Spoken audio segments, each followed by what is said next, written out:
When the first settlers came to the Palouse, every river, stream, and creek was lined with native grasses, shrubs, and trees. Wildlife was abundant, and the watercourses held fish and numerous other aquatic creatures. They were complete, functioning ecosystems. What we see today is a totally different picture, with the trees and riparian areas all but gone, replaced with fields of crops or livestock grazing, in many areas right up to the edge of, and even in the water. As a result, water quality is degraded, and severe soil erosion is affecting the future capacity of crop production. Understanding and acknowledging the importance of preventing soil erosion and reestablishing riparian areas is the first step toward making agriculture on the Palouse truly sustainable. Fortunately, there are progressive farmers and ranchers in the region that are willing to reevaluate and adjust their operations. They may not be working on the same time frames, but whatever they do, it's their decision and the right one for their operation as they take voluntary, proactive steps on the crawl, walk, run journey toward riparian buffer establishment and sustainability.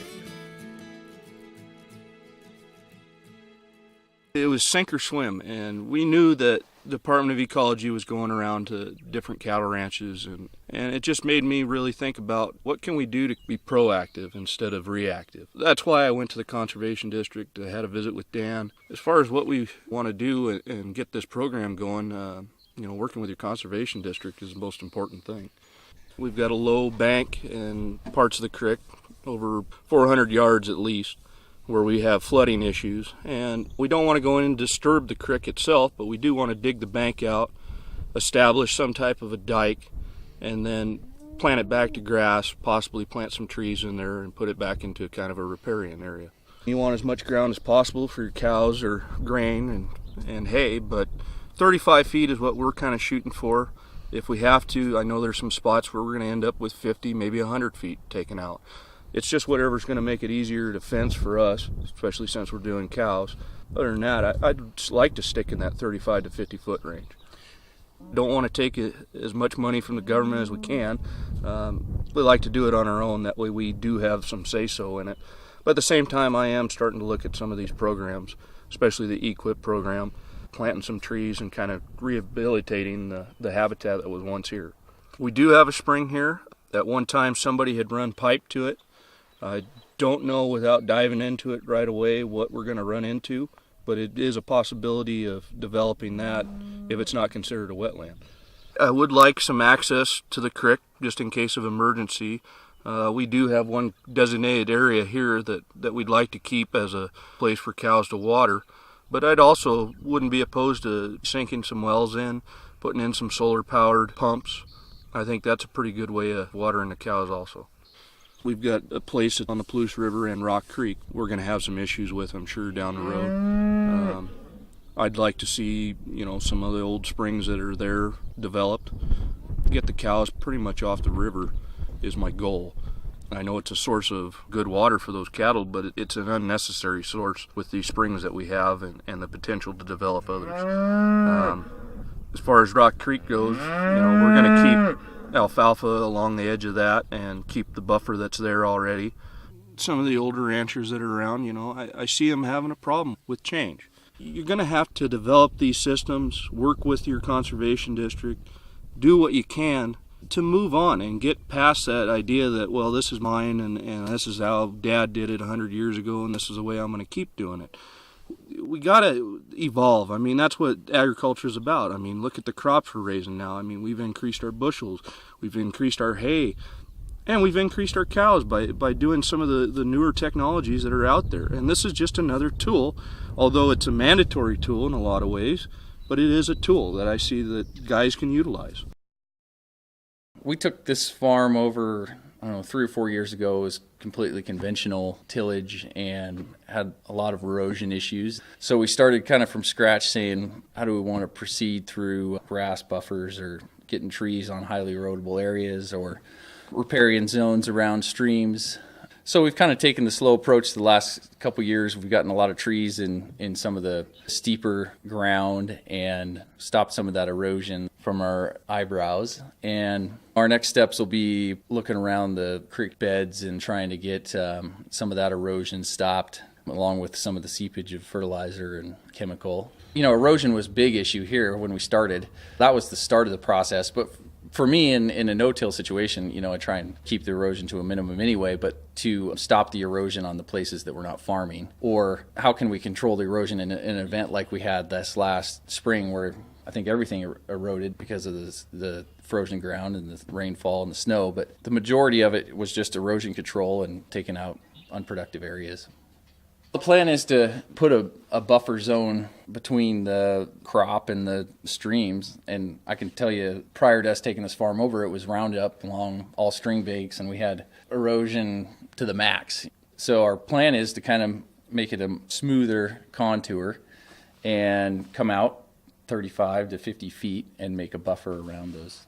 My dad always told me all these creeks were lined with willow trees, and that's exactly what I want to bring back. And I think it's just such a great advantage to the stream beds to have those trees in the bottoms, and the wildlife love them, and I just think it makes the country in general that much more beautiful. Most of my landlords, they love the aesthetic piece of it. They love coming out here and seeing farmland and trees, and they just think it adds so much beauty, but also they know the benefits of whether it's wildlife, erosion, all the benefits that come along with trees.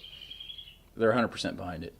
I've taken a lot of landlords on crop tours. The first thing I do is say, look at this place. Think of the value that these trees have grown. You got deer running all over, and you don't have the ugly slides on highly erodible ground. I mean, it's just the future of just trees in general, I think, is important. We have used the resources available, whether it's AmeriCorps or the prisoners, to come out and plant the trees, which is huge. I haven't lifted a finger to get trees on this land. They pick the trees, they plant them for you, and you get to enjoy the benefit. We planted 5,000 trees. The E1 property has pasture adjoining farm ground that has a stream running through it. For us, the stream running through it was kind of a boundary to get to a small acreage on the other side, and for a long time we thought, well, we can make a little more money probably farming it, but we couldn't go through the creek because the crossing was impassable. So getting around there was becoming more difficult all the time. So we looked into avenues of conservation and not having to get there.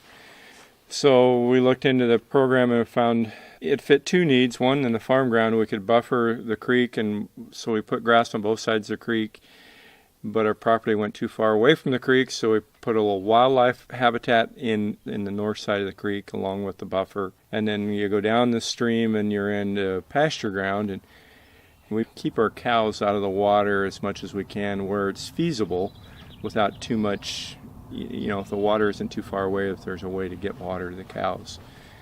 So that kind of led to a project that went from farm ground through pasture ground, that we fenced the creek off. We made water from the creek to get up for the cattle, and made a wildlife project there too. And just kind of, it was every project all rolled into one. Turned out well, I think. When we were ready to implement it, wasn't very long. It was well under a year, but just the process of deciding what you want to do and how it's going to fit takes a little longer than that. But once you've made your decision and find out the programs that will work for you, only a couple, 3 months is really the duration of the process. There was just a small piece in the farm ground that wasn't applicable to a buffer or a filter strip, and wildlife stepped in with some funding, and we planted some native grasses and within the CRP stand to qualify that as a wildlife project. I didn't expect some of the results really as far as how it really turns out, and it's really been nice. I think as far as keeping the cattle off the creek and get those riparian buffers in place, I'd much rather be working with DOE than working to solve a problem later. I really think that's the direction we're going to go. Is once we get through the cooperation stage, I think there'll be an implementation stage where it's a you will or else, and I'd prefer to be in the cooperation stage. The producers featured in this program have one thing in common: a desire to have a sustainable operation by protecting water quality and preventing the loss of the only thing they have to grow with, their precious topsoil. They understand we cannot continue to farm at the expense of our soil and water. They may be doing it by different means and at their own pace, but the end result will be the same: a financially and environmentally sustainable operation.